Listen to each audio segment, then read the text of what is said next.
இன்றைய காலகட்டத்தில் அதை கமல் மாதிரி இருக்கக்கூடிய ஒரு பப்ளிக் ஃபிகர், பொதுவெளியில் இந்தியாவோட முக்கியமான நடிகர்களில் ஒருவர், இன்றைக்கு நாடாளுமன்ற உறுப்பினர், அரசியல் கட்சி தலைவர், அவர் பேசுகிறார் என்னும் பொழுது கர்நாடகாவிலே இருக்கக்கூடிய கன்னட மொழி பேசுபவர்களுக்கு இருக்கக்கூடிய அவர்களுக்கே இயல்பான குணாம்சங்களின் அடிப்படையிலும், அங்கு இன்றைக்கு தமிழ்நாட்டுக்கு எதிராக இருக்கக்கூடிய உணர்வலைகளின் அடிப்படையிலும் பார்க்கும்பொழுது இது பிரச்சனையாக மாறுவது என்பது தவிர்க்க முடியாதது தான். அதை நான் ஒத்துக்கிறேன் நான். ஆனால் இஷ்யூ என்னன்னா, சதா சர்வகாலமும் பகிரத பிரயத்தனம் செய்து கொண்டிருக்கக்கூடிய, ஒரு விதத்தில் பார்த்தால் உள்ள தூய்மை சொல்லிக்கொள்ளக்கூடிய அளவுக்கு இல்லாத ஒரு மனிதர் தான் கமலஹாசன். கமலஹாசன் என்ற மனிதர் இந்தியாவிலேருந்து தனித்து நிற்கக்கூடிய ஒரு மாநிலம் மாதிரி நாங்கள் அந்த படத்தை திரையிட அனுமதிக்க மாட்டோம் என்று தடை விதித்தது அயோக்கியத்தனமானது. அவ்வளோ பெரிய தப்பை கமல் பண்ணலை, எனக்கு தெரிஞ்சு அப்படி பண்ணலை. பட் இதில் ரொம்ப வேதனையான விஷயம் என்னென்னா, கமலோட அற்ப புத்தியின் அடையாளம் தான் அது, நான் ஒப்புக்கொள்கிறேன். அவர் கர்நாடகாவில் நம்பர் 1 ஃபேமிலி, அவங்க திரைத்துறையில். இவரே கமலே பேசும்போது சொல்கிறாரு, நான் சின்ன பையனாக நடிக்க வந்தப்போ உங்கள் அப்பா தான் எனக்கு எவ்வளோ விஷயங்களை சொல்லி கொடுத்துருக்காருன்றாரு. நீ அவரை வச்சுக்கிட்டு இப்படி பேசும்போது அவருக்கு அவங்க ஊரில் சிக்கல் உண்டாகுன்ற, நான் அதனால தான் சொல்கிறேன் கமலோட பேச்சு அது அவர் எதுக்காக பேசினாரு தெரியும், அவர் யார் என்னன்னா. இஷ்யூ கமல் இல்லை, இஷ்யூ தமிழ்லேருந்து தான் கன்னடா வந்ததுன்னா கர்நாடகாவை ஏற்றுக்குமா? பத்தி எரியும் கர்நாடகா. இதில் வர்த்தக ரீதியாக பொழப்பு நடத்துகிற கல்லா கட்டுற கமல் மாதிரியான நடிகர்களுக்கு இதில் எதுக்கு இவங்க மூக்க நுழைச்சி பிரச்சனையை உண்டாக்கணும்? சீப் பப்ளிசிட்டி, படம் ஓடணும், இதுதான் இதில் இருக்கக்கூடிய சிக்கல். ஆனால் ஆபத்து கமல் கிடையாது. உங்களது ரெட்ரோலக்ஸ் யூடியூப் சேனல்ல தற்பொழுது அரசியல், சினிமா மற்றும் வரலாற்று செய்திகள் மாதத்திற்கு 10 மில்லியனுக்கு மேல நம்முடைய நேயர்களிடத்துல சென்றடையுது. இந்த நிகழ்ச்சிகள்ல உங்களது பிசினஸ் விளம்பரப்படுத்தவும் மில்லியன் கணக்கான நேயர்களுக்கு கொண்டு சேர்க்கவும் ஒரு அரிய வாய்ப்பு. தொடக்க கால சலுகையாக மாதத்திற்கு வெறும் 7,999 ரூபாயிலிருந்து ஆரம்பமாகிறது. ரெட்ரோலக்ஸ் நெஞ்சங்களுக்கு வணக்கம், நான் உங்கள் கார்த்திக். இன்றைய நேர்காணலில் நம்முடைய இணைந்திருப்பவர் மூத்த பத்திரிகையாளர் திரு மணி அவர்கள். வணக்கம் சார். சார் வணக்கம் சார். கடந்த 24ஆம் தேதி நடிகர் திரு கமலஹாசன் அவர்கள் அவருடைய தக் லைஃப் படத்தினுடைய அந்த ஆடியோ லான்ச்சில் பேசிய ஒரு விவகாரம் பெரிய பேசு பொருளாக மாறி இருக்குது. அது தமிழ்நாடு, கர்நாடகான்னு சொல்லி பெரிய மொழி போரையே உருவாக்கியிருக்கு அப்படின்னு சொல்லலாம். தமிழிலிருந்து தான் கன்னடம் பிரிந்தது அப்படின்ற ஒரு வார்த்தையை சொல்லியிருந்தார். அது இன்றைய தேதி உயர்நீதிமன்றம், கர்நாடகா உயர்நீதிமன்றம் வரைக்கும் போயிருக்கு. அது போய் அவங்க ஒரு கேள்வி கேட்டு கமலஹாசன் அவர்களை நிறைய கேள்விகள் கேட்டிருக்காங்க. நீங்கள் மன்னிப்பு கேட்கணும், இந்த இதில் நீங்கள் விவகாரத்தில் நீங்கள் மன்னிப்பு கேட்கணும். குறிப்பாக நீங்கள் என்ன மொழி ஆய்வாளரா இதெல்லாம் சொல்கிறதுக்கு? நீங்கள் ஒரு கமலஹாசன், நீங்கள் ஒரு நடிகர், நீங்கள்லாம் பார்த்து தான் பேசணும் அப்படின்னு சொல்லியிருந்தாங்க. அதற்கு அவங்க கேட்ட உடனே இவர் இல்லை, வருத்தம் கூட அவர் தெரிவிக்கலை. நான் மன்னிப்பு கேட்க முடியாது, காரணம் தவறு செய்தால்தான் மன்னிப்பு கேட்கணும், தவறாக புரிந்து கொண்டதற்காகலாம் மன்னிப்பு கேட்க முடியாதுன்ற ஒரு விஷயத்தை சொல்லியிருக்காரு. எப்படி பார்க்குறீங்க? இது ஒரு மொழி போர் மாதிரி தமிழ்நாடு, கர்நாடகா அப்படின்ற ஒரு பக்கம் போயிட்டுருக்கு. இன்னொரு பக்கம் சினிமா வர்த்தகம் சார்ந்த ஒரு விஷயமாகவும் இது பார்க்கப்படுது.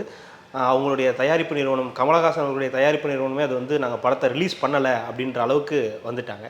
இப்படி பார்க்கலாம். இந்த பிரச்சனைக்கு பல கோணங்கள் இருந்தாலும் அடிப்படையில் கருத்துரிமைக்கு இந்தியாவில் ஏற்பட்டிருக்கக்கூடிய அச்சுறுத்தலாகத்தான் இதை நான் முதல்ல பார்க்குறேன். மொழி அறிஞர்கள் என்ன வேணால் சொல்லிட்டு போகலாம், தன்னுடைய படத்தோட பப்ளிசிட்டிக்காக கமல் எதை வேணால் பேசலாம், அதெல்லாம் செய்யக்கூடியவர் தான் கமல். அந்த கோணத்திலேருந்தெல்லாம் பார்ப்பதை விட அடிப்படையில் இந்த பிரச்சனையை கருத்துரிமை மீதான ஒரு தாக்குதல், கருத்துரிமைக்கான அச்சுறுத்தல் தான் நான் பார்க்குறேன். ஓகே, மொழி குடும்பங்களை பற்றி கால்டுவெல்லோட தியரி படியெல்லாம் பார்த்தா நான் திராவிடியன் லாங்குவேஜஸ்ன்ற கான்செப்ட் கீழே தமிழ், தெலுங்கு, மலையாளம், கன்னடம் எல்லாம் வருதுன்றது உண்மை தான். பரவலாக நம்ம ஸ்கூலில் படிக்கும்போது நம்ம எல்லாருக்குமே தெரிஞ்சிருக்கும். தமிழ் மூத்த மொழி, அதுக்கு பிறகு தெலுங்கு, அதுக்கு பிறகு வந்தது கன்னடம், கடைசி மலையாளம், இப்படின்னு ஒரு கருத்து இருக்குது. இது எந்த அளவு உண்மை பொய்யெல்லாம் நமக்கு தெரியாது. ஆனால் இப்படிப்பட்ட ஒரு புரிதல் நமக்கு சொல்லிக் கொடுக்கப்பட்டிருக்கிறது என்பது உண்மை. இன்றைய காலகட்டத்தில் அதை கமல் மாதிரி இருக்கக்கூடிய ஒரு பப்ளிக் ஃபிகர், பொதுவெளியில் இந்தியாவோட முக்கியமான நடிகர்களில் ஒருவர், இன்றைக்கு நாடாளுமன்ற உறுப்பினர், அரசியல் கட்சி தலைவர், அவர் பேசுகிறார் என்னும் பொழுது கர்நாடகாவிலே இருக்கக்கூடிய கன்னட மொழி பேசுபவர்களுக்கு இருக்கக்கூடிய அவர்களுக்கே இயல்பான குணாம்சங்களின் அடிப்படையிலும், அங்கு இன்றைக்கு தமிழ்நாட்டுக்கு எதிராக இருக்கக்கூடிய உணர்வலைகளின் அடிப்படையிலும் பார்க்கும்பொழுது இது பிரச்சனையாக மாறுவது என்பது தவிர்க்க முடியாதது தான். அதை நான் ஒத்துக்கிறேன் நான். ஆனால் இஷ்யூ என்னென்னா, கோர்ட் இன்றைக்கி சொல்லியிருக்கக்கூடிய நீதிபதி அவர்கள் எழுப்பிய காலையில் நீதிபதி அவர்கள் எழுப்பிய கேள்விகள் ரொம்ப அதிர்ச்சிகரமானவையாக இருந்தன. நீங்கள் என்ன மொழி அறிஞரா? நீங்கள் எதை அடிப்படையில் இப்படி பேசுகிறீங்க? நீங்கள் மன்னிப்பு கேட்க வேண்டும். மன்னிப்பு கேட்குற அளவுக்கு கமல் எந்த குத்தமும் பண்ணலை. நான் மறுபடியும் சொல்கிறேன், கமல் தன்னுடைய படத்தோட சக்ஸஸுக்காக, சீப் பப்ளிசிட்டிக்காக அதை பேசியிருக்கலாம் என்பதில் எனக்கு மாற்று கருத்து இல்லை. ஆனால் அதை சொல்லுவதற்கான உரிமை அவருக்கு இருக்கிறது. ஜனநாயகம் என்பது என்ன, கருத்துரிமை என்பது என்ன? பிரெஞ்சு அறிஞர் வால்டேர் சொன்னது போல், நீ சொல்லும் ஒவ்வொரு வார்த்தையிலிருந்தும் நான் வேறுபடுகிறேன், ஆனால் அதை சொல்ல உனக்கு இருக்கும் உரிமையை என்னுடைய கடைசி மூச்சு வரை நான் காத்து கொடுப்பேன். மிகப்பெரிய அளவில் வன்முறையை தூண்டக்கூடிய, மத உணர்வுகளை தூண்டக்கூடிய, சக மனிதனை வெறுக்கக்கூடிய கருத்துக்களை சொல்லியிருந்தால் நாம் இதை அனுமதிக்க முடியாது. அப்பொழுது உன்னுடைய சுதந்திரம் என்பது என்னுடைய மூக்கின் அருகில் வந்து நின்று விடுகிறது என்று நாம் எடுத்துக்கொள்ளலாம். இது ஒரு கருத்து. அதாவது எந்த மொழியிலேருந்து எந்த மொழி வந்ததுன்றதுக்கெல்லாம் எனக்கு தெரிஞ்சு வந்து முற்றும் முடிவுமான தீர்ப்புகள் எழுதப்பட்டதாக எனக்கு தெரியல. இது வந்து ஜட்ஜு சொன்ன மாதிரி இது மொழி அறிஞர்களோட ஃபைனல் ஜட்ஜ்மெண்ட் தான். மொழி அறிஞர்கள் சொன்னால் மட்டும் நீ கர்நாடக மக்கள் ஒப்புக்கொள்வார்களா? ஒப்புக்கொள்ள மாட்டாங்க. இப்போ சமஸ்கிருதத்திலேருந்து தமிழ் வந்ததுன்னு சொல்கிறத தமிழர்கள் ஏன் கோபத்தோடு எதிர்கொள்கிறார்கள்? நாளைக்கு சுப்ரீம் கோர்ட்டில் 5 ஜட்ஜ் பெஞ்ச் வந்து சமஸ்கிருதத்திலேருந்து தான் தமிழ் வந்ததுன்னு சொன்னால் தமிழ்நாட்டில் எத்தனை பேர் அதை ஏற்றுப்பாங்க? ஏற்றுக்க மாட்டாங்க. வாய்ப்பே இல்லை. அது உண்மையாக இருந்தாலும் நீ ஏற்றுக்க மாட்டேன். அதே மாதிரி தமிழ்லேருந்து தான் கன்னடம் வந்ததுன்னு மொழி அறிஞர்கள் சொன்னால் அவன் ஏற்றுக்க மாட்டான். பிரச்சனை அது இல்லை. ஆனால் அப்படி ஒரு கருத்தை சொல்கிறதுக்கு, அதுவும் அவர் ரொம்ப கண்ணியமாக சொல்கிறார், தமிழிலிருந்து பிறந்த குழந்தை தான்றார். அது ஒரு சினிமா நிகழ்ச்சிங்க. அது தாம் படத்தை ஒரு சாதாரண நிகழ்வு, அது ஒரு சாதாரண நிகழ்வு.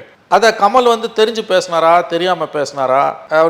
அவர் தெரிஞ்சே பேசக்கூடிய தன்மை உள்ளவர் தான். அவர் படத்தோட பப்ளிசிட்டிக்காக எந்த எல்லைக்கும் அவர் போவார். கமல் என்கின்ற நடிகனையும் கமல் என்கின்ற மனிதனையும் நம்ம பிரித்து பார்க்கணும். பல நெகட்டிவான குணாம்சங்கள், கதை கொதுவாத கருத்துக்கள், என்ன சொல்லுகிறார் என்று யாருக்கும் புரியாத ஒரு பேச்சுக்கள், தன்னை அறிவுஜீவியாக காட்டிக்கொள்ள சதா சர்வகாலமும் பகிரத பிரயத்தனம் செய்து கொண்டிருக்கக்கூடிய, ஒரு விதத்தில் பார்த்தால் உள்ள தூய்மை சொல்லிக்கொள்ளக்கூடிய அளவுக்கு இல்லாத ஒரு மனிதர் தான் கமலஹாசன். கமலஹாசன் என்ற மனிதர் அவ்வளவு மேன்மையானவர் அல்ல. கமலஹாசன் என்ற நடிகர் மாபெரும் கலைஞன், அதில் எந்த சந்தேகமும் இல்லை.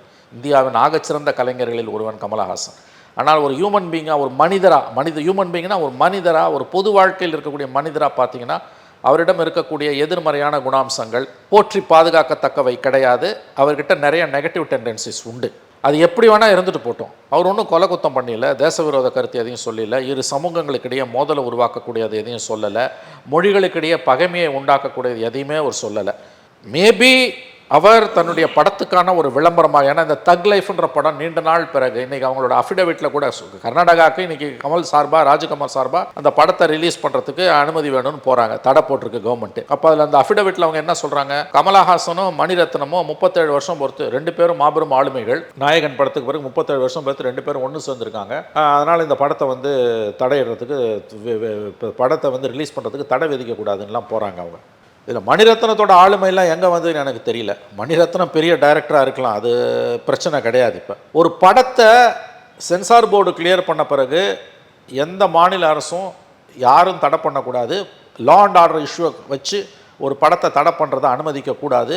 லா அண்ட் ஆர்டர் சீரியஸ் பிரச்சனையாச்சுன்னா இராணுவத்தை வச்சாது படத்தை ஓட்டணும் என்பது உச்சநீதிமன்றத்தின் தீர்ப்பு. விஸ்வரூபம் இஷ்யூவில் கூட அதுதான் வந்தது. அப்படி இருக்கும்போது கர்நாடகா ஏதோ இந்தியாவிலேருந்து தனித்து நிற்கக்கூடிய ஒரு மாநிலம் மாதிரி நாங்கள் அந்த படத்தை வந்து திரையிட அனுமதிக்க மாட்டோம் என்று தடை விதித்தது அயோக்கியத்தனமானது. அவ்வளோ பெரிய தப்பை கமல் பண்ணலை, எனக்கு தெரிஞ்சு அப்படி பண்ணலை. பட் இதில் ரொம்ப வேதனையான விஷயம் என்னென்னா, உயர்நீதிமன்றம் தெரிவித்த இந்த கருத்துக்கள் தான். பிகாஸ் கமல் சொன்னது, ஃப்ரீ ஸ்பீச்ன்றதுக்கு இன்றைக்கி ஒரு பெரிய ஆபத்து இந்தியாவில் வந்திருக்குங்க. சுதந்திர பேச்சு என்பதற்கு பெரிய அளவில் ஸ்பீச், ஃப்ரீடம் ஆஃப் ஸ்பீச்சுக்கு இந்தியாவில் பெரிய ஆபத்து வந்திருக்கு. இன்றைக்கி வந்து ஆப்ரேஷன் சிந்தூரை பற்றி இன்றைக்கி வந்து நியாயமான கேள்விகளை எழுப்பின, போர் வேணான்னு சொன்னவங்களெல்லாம் பிடிச்சி ஜெயிலில் போடுறாங்க. அதே நேரத்தில் இன்னொரு பக்கத்தில் வந்து இஸ்லாமியர்களை காயப்படுத்தி பாகிஸ்தானை இழிவுபடுத்துறதோடு இல்லாமல் இந்தியாவில் இருக்கக்கூடிய இஸ்லாமியர்களை கேவலப்படுத்தி பேசின ஒரு பெண் போட்ட வீடியோவுக்கு அந்த மாநில அரசு நடவடிக்கை எடுக்க மறுக்குது. இன்னொரு மாநில அரசு போய், மேற்கு வங்க அரசு போய் ஹரியானாவில் இருக்க மாநிலத்தில் அந்த வீடியோவை போட்ட பெண்ணை கைது பண்ணுது. இந்த மாதிரி வந்து உங்களுக்கு வந்து அதாவது ஒரு கருத்தை சொல்கிறதுக்கு, அந்த கருத்து என்பது நான் மறுபடியும் சொல்கிறேன், மிகப்பெரிய அளவில் வன்மத்தை தூண்டக்கூடிய, வன்முறையை தூண்டக்கூடிய கருத்தாக இருந்தாலே தவிர ஒரு கருத்தை வந்து நீங்கள் வந்து தடை செய்வது என்பது முதல்ல நடைமுறையில் அது சாத்தியம் இல்லாது. இல்லை, மொழி வைத்து அடிக்கடி இந்த மாதிரியான பிரச்சனை நமக்கும் அவங்களுக்கும் ஏதாவது ஒரு வகையில் ஒன்று காவிரி சார்பாக பிரச்சனைகள் வருது, இல்லை மொழி சார்பான பிரச்சனைகள் வருது. அப்போது கமல் மாதிரியான ஒரு ஆளுமைகள் பேசும்போது கொஞ்சம் கவனமாக பேச வேண்டியது. கமல் கொஞ்சம் எச்சரிக்கையோட அவர் பேசியிருக்கலாம் என்று நான் ஒப்புக்கொள்கிறேன். ஆனால் பிரச்சனை அது இல்லை. நீங்கள் அந்த கருத்து வந்து பெரிய ஆபத்தான கருத்தெல்லாம் ஒன்றும் இல்லை. மதங்களிடையே மொழிகளிடையே வன்மத்தை தூண்டக்கூடிய கருத்து அல்ல. தமிழிலிருந்து பிறந்த குழந்தை கன்னடன்றார். ஏன் நீங்கள் கன்னடாவில் இருக்க அறிஞர்கள்லாம் ஒரு கூட்டறிக்கை விடுங்க. கமல் சொல்வது தவறு, கன்னடம் தமிழிலிருந்து வரவில்லை, அது தானாக தோன்று, நீங்கள் ஒரு கருத்தை சொல்லிட்டு போங்க, அவ்வளோதான். இல்லை, நீதிபதி அதுக்காக அவருடைய படத்தை தடை பண்ணுவன்றதும், அது நீதிமன்றத்துக்கு போனால் நீதிபதி நீ மன்னிப்பு கேட்கணுன்றது ஏற்புடையதல்ல. நீங்கள் தமிழ் அறிஞரா, நீங்கள் இதெல்லாம் சொல்கிறீங்கன்னு ஒரு கேள்வி வைக்கிறாரு. தமிழறிஞர் சொன்னால் மட்டும் நீதிமன்றமோ கன்னட மக்களோ ஏற்றுக்கொள்வார்களா? ஓகே, இல்லை இப்போ இது வந்து இல்லை, நான் இதை தான் இந்த உதாரணத்தை இப்படி வைக்கிறேன். இப்போ நம்ம அடிக்கடி தமிழ்நாட்டில் சந்திக்கிற ஒரு பிரச்சனை, சமஸ்கிருதம் மூத்த மொழியா தமிழ் மூத்த மொழியா. நாளைக்கு ஒரு ஒரு ஒரு பாப்புலர் ஃபிகர் சொல்கிறாருன்னு வச்சுக்கோங்களேன். இப்போ மோடி சொல்லிடுறாரு, உதாரணத்துக்கு வச்சுக்கோங்க. இல்லை அமித்ஷா சொல்கிறாருன்னு வச்சுக்கோங்க. வாய்ப்பு இருக்குது. அமித்ஷா சொல்கிறாரு சமஸ்கிருதத்துலேருந்து பிறந்தது தான் தமிழ்ன்றாரு. இங்கே தமிழ்நாட்டில் தைய தக்கன்னு குதிப்பாங்கல்ல, அமித்ஷாவே மன்னிப்பு கேள், அடங்கு அடங்கு அமித்ஷாவே அடங்குன்னு கோஷம் போடுவாங்கல்ல. அது எவ்வளவு அபத்தமானதோ அதே மாதிரி அபத்தமானதான் கமலுக்கு எதிராக நீங்கள் பேசுறது ஒப்பீனியன் தானுங்க. இதில் என்னங்க இருக்குது? அது யாரையும் காயப்படுத்தலை. இல்லை அவங்க காயப்படுத்திருச்சுன்றது அது நீ காயப்படுத்தினதா நீ நினச்சிக்கிட்டீங்கன்னா நான் சொல்ல ஃபிசிக்கலாக எங்கே உன்னை காயப்படுத்திருக்கா? It's opinion. ஒரு விஷயம் புரிஞ்சுக்கோங்களேன், ஒரு கருத்து என்பது ஒருத்தன் சொன்னாலும் சொல்லாட்டியும் அது வெளியில் இருக்கக்கூடியதான். பேசக்கூடிய கருத்துக்களுக்காக நீங்கள் மனிதர்களை கைது செய்வது, அவர்களை வந்து அடக்கிறது, அவங்களோட படைப்புகளை திருட மாட்டேன்னு சொல்கிறதெல்லாம் வந்து அப்பட்டமான ஒரு எப்படி சொல்கிறது, ஜனநாயக படுகொலை தான். அதில் வந்து ஒரு சர்வாதிகார மனப்பான்மை, இது ரொம்ப தவறான ஒரு நிலைக்கு தான் நாளை கொண்டு போய்விடும். நான் தான் சொல்கிறேன், கமல் அப்படி பேசிட்டார்ல.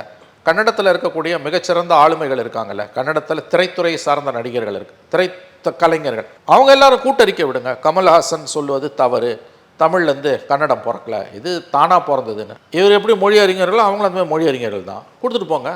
இதில் நீதிமன்றம் எதுக்கு இவ்வளோ ஹார்டாக இதை பார்க்கணும்? அப்போ ஒரு பாயிண்ட் தெரிஞ்சுக்கோங்க. இன்றைக்கி உச்சநீதிமன்றம் உட்பட சில நேரங்கள் என்ன பண்ணுறாங்க, பாப்புலர் பர்செப்ஷனுக்கு இரையாகிறார்கள். பொதுமக்களோட கருத்து எப்படி இருக்கோ அதுக்கு ஏற்ற மாதிரி பப்ளிக் சென்டிமெண்ட்டுக்கு எதிராக போகக்கூடாது என்ற போக்கு நீதிமன்றங்களில் தலை தூக்குவது உச்சநீதிமன்றம் உட்பட இன்றைக்கி மிக மிக ஆபத்தானது. அந்த ப்ரொஃபஸரோட அகமதாபாத் இதில் அலிகார் முஸ்லீம் யூனிவர்சிட்டி அந்த ப்ரொஃபஸரோட விஷயத்தில் அப்படி தான் உச்சநீதிமன்றம் நடந்துக்கிட்டு, அதில் ஒன்றுமே இல்லை அந்த ஃபேஸ்புக் பதிவில். அவர் இத்தனைக்கும் வந்து அவர் வந்து பாராட்டி தான் அவர் எழுதுறாரு. சோஃபியா குரேஷியை நீங்கள் கொண்டாடுறீங்க, ஆனால் இங்கே இருக்கக்கூடிய மற்றவர்களுக்கு ஏற்படக்கூடிய நிலைமையை பற்றியும் நீங்கள் யோசிங்கன்றார். அதுக்காக நீ அரெஸ்ட் பண்ணி உள்ளே வைக்கிறேன்னா இந்த நேரத்தில் நீ எப்படி இதை சொல்லலான்னு உச்சநீதிமன்றம் கேட்குது. அதே தான் இன்றைக்கி கமல் விஷயத்துலையும். கமல் விஷயத்தில் கர்நாடக உயர்நீதிமன்றத்தின் கருத்துக்கள் எனக்கு தெரிஞ்சு துரதிருஷ்டவசமானவை, ஆபத்தானவை, ஏற்றுக்கொள்ள முடியாதவை. கமல் கிட்ட 1000 குறைகள் இருக்குங்க. சீப் பப்ளிசிட்டிக்கும் தாம் படம் வெற்றி அடைவதற்காகவும் தெரிஞ்சே கூட அவர் சர்ச்சைக்குரிய வேறு சில விஷய வழிகள் கூட அவர் பயன்படுத்தியிருக்கலாம். ஆனால் ஒரு சிவராஜ்குமார் உட்கார்ந்துருக்காரு, அவருடைய ஃபேன் வேற. சிவராஜ்குமார் வந்து கமல்ஹாசனுடைய மிகப்பெரிய ஃபேன். ராஜ்குமார் ஃபேமிலி அப்படின்றது அங்கே மிகப்பெரிய ஒரு இது. அவங்கள்ட்ட போய் இப்படியான ஒரு விஷயத்தை தான் கமலோட அற்ப புத்தியின் அடையாளம் அது. அப்படிதான் பார்க்கணும், அப்படிதான் பார்க்கணும். ஆனால் அற்ப புத்திக்கும் கருத்து சொல்லக்கூடிய உரிமை உண்டு. கமலோட அற்ப புத்தியின் அடையாளம் தான் அது, நான் ஒப்புக்கொள்கிறேன். அவர் வந்து கர்நாடகாவில் நம்பர் 1 ஃபேமிலி அவங்க திரைத்துறையில். இவரே கமலே பேசும்போது சொல்கிறாரு, நான் சின்ன பையனாக நடிக்க வந்தப்போ வந்து உங்கள் அப்பா தான் எனக்கு எவ்வளோ விஷயங்களை சொல்லி கொடுத்துருக்காருன்றாரு. நீ அவரை வச்சுக்கிட்டு இப்படி பேசும்போது அவருக்கு அவங்க ஊரில் சிக்கல் உண்டாகுன்ற புரிதல் வேணும். அவருக்கு பெரிய தர்ம சங்கடம். அவருக்கு பெரிய தர்ம சங்கடம் இல்லை, அதையும் அவர் குறிப்பிடுறார். அவர் அறிக்கையில் அதையும் குறிப்பிடுறார். அவருக்கு பெரிய தர்ம சங்கடம். பேசும்போது வார்த்தை உங்களுக்கு எச்சரிக்கை வேணாம். உங்கள் படம் ஓடணும், 100கணக்கான கோடி போட்டு படத்தை எடுக்கிறீங்க. நாயகனுக்கு பிறகு 2 பெரிய ஆளுங்க ஒன்று சேர்ந்துட்டீங்க. ஒன்று சேர்ந்து படம் எடுத்து அதை 100கணக்கான கோடி அதுக்கு மேலே விற்கணும். இப்பயே கல்லா கட்டியிருப்பீங்க. படம் ஓடாட்டி கமலுக்கு என்னங்க டிஸ்ட்ரிபியூட்டர் தலையில் கையை வச்சுட்டு உட்காந்துருப்பான். என்ன பேச்சு இது? பட் அது செகண்ட் பார்ட். மெயின் இஷ்யூ வந்து நம்ம ஒரு குடிமகனாக நம்ம பார்க்க வேண்டியது உயர்நீதிமன்றத்தின் அணுகுமுறை. உயர்நீதிமன்றத்தின் அணுகுமுறை எனக்கு தெரிஞ்சு ரொம்ப ரொம்ப துரதிருஷ்டவசமானது, வேதனையானது, ஏமாற்றம் அளிக்கக்கூடியது. அந்த ஊருக்கான ஒரு இதுவாக மாறி அப்படி தான் பார்க்கணும். உச்சநீதிமன்றம் எப்படி வந்து ஆப்ரேஷன் சிந்தூரில் வந்து அந்த பேராசிரியரோட அந்த ஃபேஸ்புக் பதிவை பற்றி பேசும்பொழுது இது வந்து பப்ளிக் சென்டிமெண்ட்டுக்கு எதிராக இருக்குன்ற துணியில் பேசிச்சோ, பப்ளிக் சென்டிமெண்ட்டுக்கு ஆதரவாக, பொது புத்திக்கு ஆதரவாக நீதிமன்றங்கள் எப்படி செயல்பட தொடங்குதோ அந்த மாதிரி தான் கர்நாடகாவில் இருக்க உணர்வுகளுக்கு ஈக்குவலாக கர்நாடக உயர்நீதிமன்றம் செயல்படுது. இந்த நீதிபதிகள்கிட்ட இருக்கக்கூடிய பெரிய பிரச்சனை என்னன்னா, உச்சநீதிமன்றத்தின் தீர்ப்புகளையும் அவர்கள் ஏற்றுக்கொள்ள மறுக்கிறார்கள். பல வழக்குகளில் உச்சநீதிமன்றம் திரும்ப திரும்ப திரும்ப சொன்னது, ஒரு படத்தை சென்சார் அலோவ் பண்ணிட்டாங்கன்னா லா அண்ட் ஆர்டர் காரணத்தை காமிச்சு எந்த ஸ்டேட் கவர்மெண்ட்டும் எந்த படத்தையும் ஸ்டாப் பண்ணக்கூடாது. அப்படி அலோவ் பண்ணனா எவனும் எந்த ஸ்டேட் கவர்மெண்ட் எந்த படத்தை ரிலீஸ் பண்ண முடியாது. எங்கேயாவது ஒருத்தன் என் உணர்வு புண்படுது, உன் உணர்வு புண்படுதுன்னு வருவான். லா அண்ட் ஆர்டர் தான் உனக்கு ப்ராப்ளம்னா நீ ராணுவத்தை வச்சாது படத்தை ஓட்டணும். இது சுப்ரீம் கோர்ட்டோட ஜட்ஜ்மெண்ட்ஸில் இருக்குது. நான் சொல்கிறேன், இங்கே அது என்னங்க ஒரு 30 செகண்ட் இருக்குமாதுங்க அந்த வார்த்தை. இல்லை அந்த மொழிக்கு எதிராக அவர் பேசினாரா? இல்லை காவேரி இஷ்யூ மாதிரி ஏதாவது ஒரு பிரச்சனையில் வந்து நீங்கள் வந்து தண்ணி கொடுக்காத வச்சு அந்த மாநிலத்துக்கு எதிராக ஏதாவது பேசினாரா? இது ஒரு, நான் திரும்பவும் சொல்கிறேங்க, இட்ஸ் அன் ஒப்பீனியன், கருத்து. அது ஒருத்தன் சொல்லாலும் சொல்லாட்டியும் உள்ளே இருக்க தான் போகுது. இல்லை, இது கலைஞர்களையும் அந்த வர்த்தகத்தையும் பெருசாக பாதிக்குது. கண்டிப்பாக பாதிக்கும். அப்போ கமல் மாதிரி ஒரு கலைஞர், இது கமலுக்கான பிரச்சனை இப்போ நம்ம பார்க்குறோம். அது கமலுக்கான பிரச்சனை இல்லை. கமல் இந்த இன்னைக்கு கமலுக்கான பிரச்சனை. இது அடுத்தடுத்து தமிழ் சினிமா பெரிய பெரிய படங்கள் ரிலீஸ் ஆகும், அது கர்நாடகாலையும் ரிலீஸ் ஆகும் அப்படின்னும் போது அது வர்த்தகத்தையும். ஆமாம், நீங்கள் எல்லாம் இந்த மாதிரி பாப்புலர் சென்டிமெண்ட்டுக்கு எதிராக இருக்கிறத சொல்லாத. யூஸ்வலாக பாப்புலர் சென்டிமெண்ட்டுக்கு எதிராக கல்லா கட்டுறவங்க சொல்ல மாட்டாங்க. கமல் ஒரு நல்ல வியாபாரி, கல்லா கட்டுறவர். எதுக்கு இந்த வேலை அவருக்கு, சீப் வேலை எதுக்கு? கமல் பண்ணது நீங்கள் சொல்கிற ஒத்துக்கிறேன், அவர் பண்ணியிருக்க கூடாது, இன்னும் உஷாராக இருந்திருக்கலாம், தெரிஞ்ச அந்த விஷமத்தை கமல் பண்ணியிருக்கலாம். இது கமலோட அற்ப புத்தியின் அடையாளம் நான் சொல்கிறேன், திரும்பவும் சொல்கிறேன். இதுதான் அவருடைய வரலாறு, இதெல்லாம் அவர் கடந்த காலங்களில் பண்ணது தான் அது. ஆனால் பிரச்சனை அதை விட வீரியமானது. அப்போ நம்ம கமலை விட்டு கொடுக்க முடியாது. ஆனால் இங்கே கமலுக்கான ஆதரவு அப்படின்றது இல்லையோன்ற ஒரு கேள்வியும் ஒரு பக்கம் எழுது. ஏன்னா அந்த பக்கம் வந்து ஒரு மொழிக்கான பிரச்சனைன்னு போது அங்கே எல்லாரும் ஒன்று கூடுறாங்க கர்நாடகாவில். தமிழ்நாட்டிலேன்னு வரும்போது தமிழ்நாட்டில் யாரும் கூட மாட்டாங்க. இல்லை, யாருமே. சீமான் மட்டும்தான் கமல்ஹாசனுக்கு ஆதரவு. சீமானுடைய பாயிண்ட் தப்புங்க. இல்லை, அவர் ஒரு ஆதரவு தெரிவிக்கிறாரு. அவர் உயர்நீதிமன்றத்தையும் அவர் வந்து ஜட்ஜுக்கு என்ன இது இருக்கான்னு கேட்குறாரு. மொழி அறிஞர் கமல் என்ன மொழி அறிஞரானா, இந்த கேள்வியை கேட்ட நீதிபதி என்ன மொழி அறிஞரான்னு சீமான் கேட்குறாரு. அது அந்த லைன் ஆஃப் ஆர்குமெண்ட் பிரச்சனை தான், மேலும் மேலும் பிரச்சனை சிக்கல். அதை தாண்டி ஒரு பக்கம் ஆதரவுன்றதே இல்லை. எந்த பக்கத்துலேருந்தும் அவருக்கு சினிமா துறையிலேருந்தும் பெரிய ஆதரவு இல்லை, கட்சி சார்பாகவும் அப்படி எந்த ஆதரவுமே இல்லைங்க. அதுதான் இங்கே இருக்கக்கூடிய சிக்கல். ஏன்னா கமலுடைய அந்த கருத்து வந்து உங்களுக்கு வந்து அவர் தன்னுடைய வர்த்தகத்துக்காக தான் இதை பண்ணுறாருன்ற புரிதல் எல்லாருக்குமே உண்டு. அதையும் தாண்டி பார்த்தீங்கன்னா இந்த மொழி உணர்வு என்னும் பொழுது வந்து மாநில உரிமைகள் என்னும் பொழுது கர்நாடக மக்கள் ஒன்று கூடுவது போல தமிழ்நாட்டு மக்கள் எந்த காலத்திலும் ஒன்று கூடியது கிடையாது. அது காவேரி பிரச்சனையிலேருந்து மொழி பிரச்சனையிலேருந்து எல்லாத்தையுமே. இதே நீங்கள் மலையாளத்தை பற்றி கேரளத்தை பற்றி மலையாளத்தை பற்றி மலையாளம் தமிழிலிருந்து தோன்றியதான்னு சொல்லியிருந்தால் நீங்கள் ஒரு ரியாக்ஷனும் கேரளாவில் வந்திருக்காது. ஏன்னா அங்கே இருக்கக்கூடிய பண்பட்ட கலாச்சாரம், அங்கே இருக்கக்கூடிய அறிவு ஜீவிதம், அந்த மாதிரி. கர்நாடகாவோட நமக்கு தண்ணி பிரச்சனை மட்டும் இல்லைங்க, எல்லாத்துலேயும் நமக்கு கர்நாடகத்தோட பிரச்சனை. நாங்கள் தமிழர்களுக்கு கீழே இருக்கக்கூடியவங்க கிடையாது என்பது அவங்க எப்பயுமே அசர்ட் பண்ணிக்கிட்டே இருக்கக்கூடிய ஒரு விஷயம். அதுதான் அங்கே இருக்கக்கூடிய சிக்கலை. கன்னடம் வந்து தமிழோட இளைய சகோதரி என்பதை அவங்க ஏற்றுக்கொள்ள மறுக்கிறார்கள். அவங்க ஏற்றுக்கொள்ள மறுக்கிறார்கள்னா நீங்கள் வந்து அதை வந்து தவிர்ப்பது நல்லது, பேசாமல் இருக்குது. நான் இன்னொன்று கேட்குறேங்க, என் மொழி பெருசா உன் மொழி பெருசான்றது மாதிரியான ஒரு பகுத்தறிவுக்கு பொருந்தாத விஷயம் ஏதாவது இருக்க முடியுமாங்க? என் மதம் உயர்ந்ததுன்னு சொல்கிறது எப்படி பகுத்தறிவுக்கு பொருந்தாததோ, எப்படி வந்து ஒரு ஆரோக்கியமற்ற போக்கோ, என் ஜாதி உயர்ந்தது என்பது எப்படி பகுத்தறிவுக்கு பொருந்தாதோ, அந்த மாதிரி தான் என் மொழி உயர்ந்தது என்பதும். எல்லா மொழிகளும் சமமானவை தானே. மொழி என்பது என்ன? ஒரு கருத்தை வெளிப்படுத்துவதற்கான ஒரு வாகனம் தானே. நீ ஒன்றும் மொழி அறிஞர் கிடையாது. நான் சொல்ல மொழி அறிஞராக இருந்தாலும் இன்றைய காலகட்டத்தில் அதை ஏன் சொல்கிற நீ? எல்லா மொழிகளும் தொன்மையானவை, எல்லா மொழிகளும் வந்து மக்களுக்கானவை. மக்களை உண்மையிலே நேசிக்கக்கூடியவன் என் மொழி தான் வசந்ததுன்னு சொல்ல மாட்டான். என்னைக்கு என் மொழி வசந்ததுன்ற புத்தி உனக்கு வந்ததோ அன்னைக்கே நீ உன்னை அறிஞ்சோ அறியாமலோ நீ பகுத்தறிவாளனாக இல்லாமல் போகிறாய், அறிவு இல்லாதவனாக போகிறாய், பிரச்சனைகளுக்கு உள்ளாகிறாய். இதை ஒரு கமர்ஷியலாக இருக்கக்கூடிய ஒருத்த மனுஷன் எப்படி பண்ண முடியும்? அது தவறுன்னு சொல்கிறீங்களா? நம்ம மொழி உயர்ந்ததுன்னு நம்ம சொல்கிறது இல்லைங்க. என் மொழி உயர்ந்ததுன்னு நான் வந்து இன்னொரு மொழிக்காரங்கிட்ட போய் சொல்லக்கூடாது. நான் சொல்லலாம், ஆனால் மற்ற மொழிக்காரன்ட்ட போய் என் மொழி ஒன்றை விட உயர்ந்ததுன்னு நான் சொல்லக்கூடாது. தமிழ் மொழி உயர்ந்ததுன்னு நான் சொல்லலாம், தாராளமாக சொல்லு. ஆனால் அது நீங்கள் கர்நாடகாவாக இருந்தால் நான் உங்கள்கிட்ட சொல்லக்கூடாது. கன்னட மொழி பேசுகிறவனை பார்த்து என் மொழி உயர்ந்ததுன்னு நான் சொல்லக்கூடாது. என் மொழியும் உயர்ந்தது, உன் மொழியும் உயர்ந்ததுன்னு சொல்லு. என் மொழியிலேருந்து உன் மொழி இல்லைங்க. இதில் இன்னொரு விஷயத்தையும் சொல்லுங்க, புரிஞ்சுக்கோங்க. இன்னைக்கு இருக்க காலகட்டத்தில் அப்படி வாங்கலாம். இன்னைக்கு இருக்க காலகட்டத்தில் அதுவும் கன்னடக்காரங்கிட்ட போய் என் மொழியிலேருந்து தான் உன் மொழி வந்ததுன்னா அங்கே பிரச்சனை வந்தே தீரும். நீங்கள் பொதுப்படையாகவும் பார்க்கணும், ஸ்பெசிஃபிக்காகவும் பார்க்கணும். பொதுப்படையாக நான் என்ன சொல்கிறேன், என்னை பொறுத்த வரைக்கும் நான் பொதுப்படையாக சொல்கிறேன், என் மொழி தான் உயர்ந்ததுன்றதை நான் எங்கேயுமே சொல்ல மாட்டேன். என் மொழியும் உயர்ந்தது என்னை பொறுத்த வரைக்கும். என்னோட ஒப்பீனியனை கேட்டிங்கன்னா மை ஒப்பீனியன், என்னுடைய மொழியும் உயர்ந்தது. அந்த மாதிரி இந்த உலகத்தில் பல உன்னதமான மொழிகள் இருக்கின்றன. அப்படித்தான் நான் புரிந்து கொள்கிறேன்.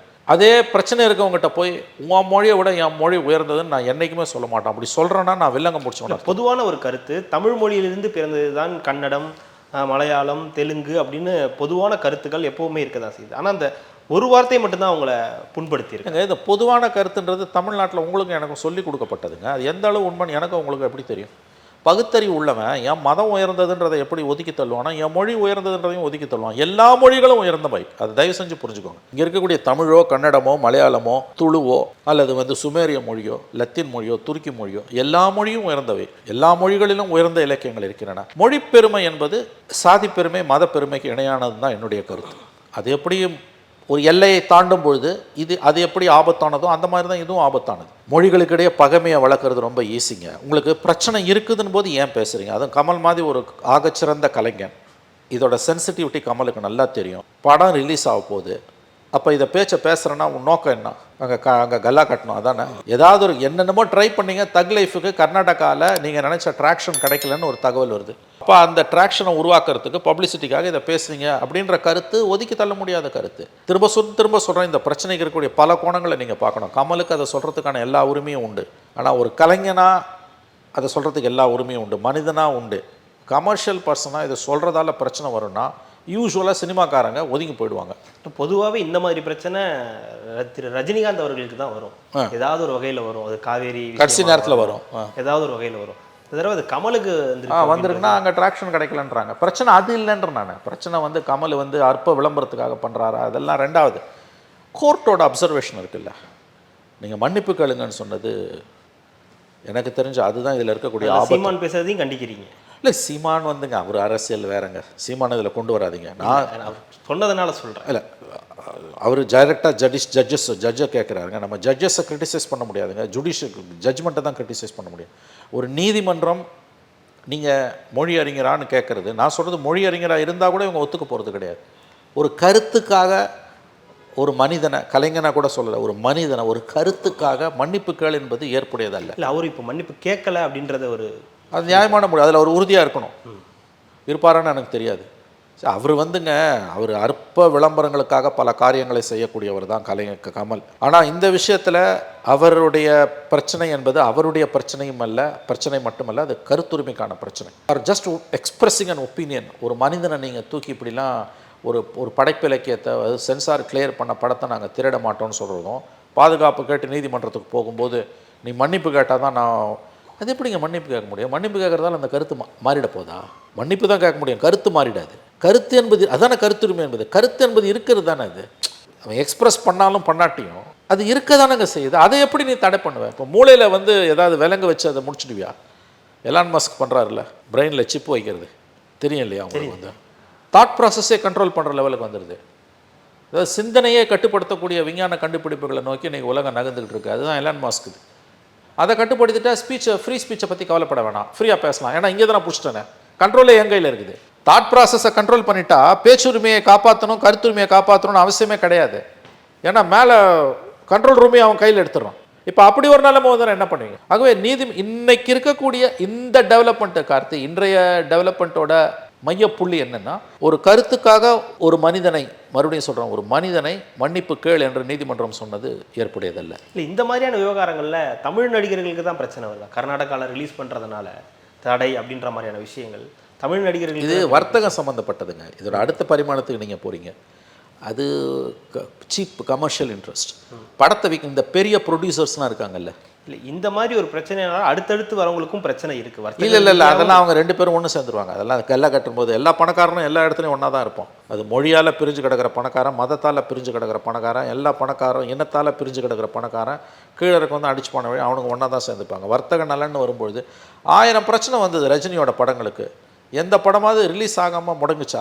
2 நாள் 3 நாளில் பிரச்சனை தீர்ந்துடும். அப்புறம் சாதாரணமாக கல்லா கட்டு போயிடுவாங்க. அதுதான் அவங்களோட இலக்கை அவங்க அடைஞ்சிருவாங்க. பணக்காரன் வந்து என்றைக்குமே வந்து ஒன்றா தான் இருப்பான். அவன் தன் ஜாதிக்காரன்றதுக்காக ஒரு ஏழையை உட்கார வச்சு ஒரு இஸ்லாமிய, அதாவது வந்து ஒரு மதவெறி கொண்ட இந்துவோ மதவெறி கொண்ட முஸ்லீமோ தான் ஜாதிக்காரன்னு ஒரு ஏழை முஸ்லீமையோ ஏழை இஸ்லாமியனோ டைனிங் டேபிளில் உட்கார வச்சு சாப்பாடு போட போகிறது கிடையாது. தனக்கு இணையான பண வசதி கொண்ட ஒரு இஸ்லாமியனோட தான் ஒரு ஹிந்து பணக்காரன் சாப்பிடுவான்.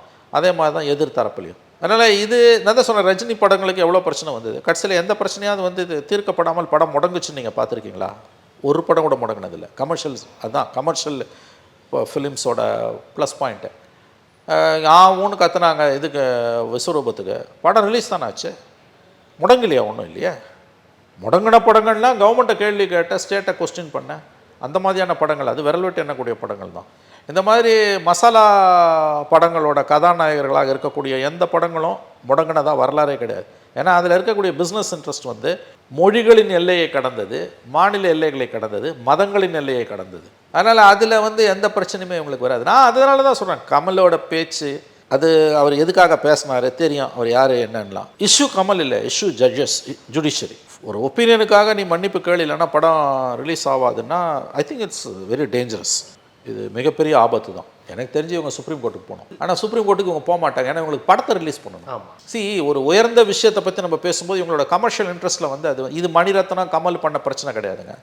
ஏன்னா இவங்கெல்லாம் வந்து மசாலா படங்களோட கதாநாயகர்கள், இயக்குனர்கள். இவங்க ஒன்றும் உயர்ந்த சினிமாவை தான் இந்திய சினிமாவுக்கு கொடுக்கல. இவங்க யாருமே கல்லா கட்டணும். இவங்களுக்கு 100 கோடி போட்டு படம் எடுக்கிறானுங்கன்னா இவனுக்கு 200 கோடி எடுக்கணும். இப்போ அது 3 பேர் போட்டு எடுத்த படம் 300 கோடி, ஆல்ரெடி 600 கோடி 700 கோடி விற்றுட்டாங்க. போட்டவங்க ஒவ்வொருத்தரும் 100% மேலே அவங்க எடுத்து போட்டாங்க. அவங்க அந்த படம் எக்கடு கட்டாலும் அவங்களுக்கு கவலை கிடையாது. அந்த படம் எக்கடும் கெட்டு போகாது, நல்லா ஓடும். ஐ மீன் கமர்ஷியலாக ரிலீஸ் தான் ஆகும். ஏன்னா பிஸ்னஸ் இன்ட்ரெஸ்ட் அங்கே எல்லாரும் ஒன்று தான் இவங்களுக்கு. இஷ்யூ அது கிடையாது. இப்போ நம்ம அந்த ப்ரொஃபஸர் இஷ்யூவில் உச்சநீதிமன்றம் வந்து எப்படி ஒரு தீர்ப்பு கொடுத்துருச்சோ அந்த மாதிரி ஹைகோர்ட் வந்து இன்றைக்கி கமல் விஷயத்தில் ஒரு கருத்துக்காக ஒரு மனிதனை வந்து மன்னிப்பு கேள்ன்ற சொல்கிறது வந்து இன்றைக்கி இந்தியா மிகப்பெரிய ஆபத்தான கட்டத்தில் இருக்கிறது. உண்மையிலேயே கருத்து சுதந்திரத்துக்கான ஆபத்து இந்தியாவில் பெரிய த்ரெட்டாக தான் இன்றைக்கி பெரிய அளவில் வளர்ந்துருக்குன்றதுக்கு இன்றைக்கு கர்நாடகா ஹைகோர்ட்டில் நடந்த டெவலப்மெண்ட்ஸ் முக்கியமான காரணம். இதை கமலோட நம்ம சுருக்கி பார்க்கக்கூடாது. கமல் தன்னுடைய வர்த்தக நலன்களுக்காக என்ன வேண்டுமானாலும் பேசுவார், எவ்வளவு அற்பமான கருத்துக்களையும் பேசுவார், அறிவுஜீவி போல தன்னை காட்டிக்கொள்ளுவார். அதெல்லாம் அவருக்கு கைவந்த கலை. இது கமல் சம்பந்தப்பட்ட விஷயம் அல்ல, கருத்துரிமை சம்பந்தப்பட்ட பிரச்சனை. இதில் அரசியல் கட்சிகள் கூட ஒரு சிலர் இந்த தமிழ் அறிஞர்களோ அதை பற்றி பேசக்கூடியவர்களோ மொழி ஆர்வலர்களோ இதை பற்றி எதுவும் கருத்து தெரிவிக்காதது, அதை பற்றி அவர்களுக்கு ஆதரவாக நிற்காதது நல்லது. நிற்காமல் இருக்கிறது நல்லது. கன்னடத்து தமிழ்லேருந்து தான் கன்னடம் வந்ததுன்னு போது 4 தமிழர்கள் வந்து நின்னாங்கன்னா அங்கே பின்னால் 100 கன்னட அறிஞர்கள் வந்து நிற்பாங்க. என்னங்க இது ஒரு குழப்பாங்க இது. இதெல்லாம் ரொம்ப காம்ப்ளிகேட்டடான இஷ்யூ கார்த்தி. இன்றைக்கி இருக்க நவீன உலகத்தில் ஆறாமற அறிவு ரீதியாக மட்டும் இதை யோசிக்கிறதுக்கு இன்றைக்கி நேரமோ மனசோ இன்றைக்கி இல்லை, பலருக்கும் இல்லை. இன்றைக்கி இது ஒரு ஆராய்ச்சிக்குரிய விஷயம் தானே ஒழிய இதில் நான் கேட்குறேன், இன்றைக்கி உலகத்தின் மிகச்சிறந்த ஆகச்சிறந்த அமைப்புகள் யுனெஸ்கோ மாதிரி இருக்கக்கூடிய அமைப்புகளோ அல்லது சட்ட ரீதியாக உச்சநீதிமன்றமோ தமிழ்லேருந்து தான் கன்னடம் வந்ததுன்னா கர்நாடகாவை ஏற்றுக்குமா? பத்தி எரியும் கர்நாடகா. சரி, நீங்கள் ஏற்றுப்பீங்களா? சமஸ்கிருதத்துலேருந்து தான் தமிழ் வந்ததுன்னு இந்த உலகத்தில் இருக்க ஆகச்சிறந்த கன்னடத்து சமஸ்கிருத அறிஞர்களும் தமிழ் அறிஞர்களும் யுனெஸ்கோ போன்ற அமைப்புகளும் சொன்னால் நீங்கள் ஏற்றுப்பீங்களா? ஏற்றுக்க மாட்டீங்களா? நீங்கள் எப்படி ஏற்றுக்க மாட்டீங்களா? அந்த மாதிரி அவனும் ஏற்றுக்க மாட்டான். இதில் வர்த்தக ரீதியாக பொழப்பு நடத்துகிற கல்லா கட்டுற கமல் மாதிரியான நடிகர்களுக்கு இதில் எதுக்கு இவங்க மூக்க நுழைச்சி பிரச்சனையை உண்டாக்கணும்? சீப் பப்ளிசிட்டி, படம் ஓடணும். இதுதான் இதில் இருக்கக்கூடிய சிக்கல். ஆனால் ஆபத்து கமல் கிடையாது. நீதிமன்றங்கள் கருத்துரிமை மீது காட்டக்கூடிய அந்த அணுகுமுறை தான் இன்றைக்கி இந்த பிரச்சனையிலேருந்து நாம் தெரிந்து கொள்ள வேண்டிய விஷயம். இது ரொம்ப ஆபத்தானது. எல்லாத்தையும் தாண்டி இந்த படத்துக்கு இப்படி ஒரு பப்ளிசிட்டி கிடைச்சிருக்கிறது எப்படி பார்க்குறீங்க? அதுதான் கமலோட வெற்றி. கமலோட வெற்றி அதான். இவ்வளோத்தையும் மீறி அந்த படத்துக்கு ஒரு பப்ளிசிட்டியை கொண்டு வரார். நான் ஏற்கனவே சொன்ன மாதிரி இந்த படம் வந்து 4-5 மொழிகளில் வெளியாகிறது. தமிழ், ஹிந்தி, தெலுங்கு, மலையாளம், கன்னடம் எல்லாத்துலேயும் வெளியாகுது. இந்த படத்துக்கான பப்ளிசிட்டி கர்நாடகாவில் நினைச்ச அளவுக்கு இல்லைன்னு ஒரு தகவல் இருக்குது. அது எந்த அளவு உண்மைன்னு தெரியாது. அது உண்மையாக இருக்கலாம், உண்மை இல்லாமல் இருக்கலாம். ஆனால் இந்த படத்துக்கு இப்போ ஒரு நெகட்டிவ் பப்ளிசிட்டி வந்திருக்குது. அது கண்டிப்பாக அதோட ஃபுட்ஃபாலை வந்து தியேட்டர்ஸில் ஃபுட்ஃபாலை அதிகரிக்கும். எப்படி போனாலும் நிரந்தரமாலாம் படத்தை தடை பண்ண முடியாது. They will find some compromise. அதில் எந்த சந்தேகமும் இல்லை. At the end of the day போட்ட பணத்தை எடுக்கணும், கல்லா கட்டணும். அதை கமல் சாதிச்சுக்கிட்டு இருக்காருன்னு தான் எனக்கு தோணுது. கண்டிப்பாக சார், தொடர்ந்து பேசலாம். மிக்க மகிழ்ச்சி. நன்றி.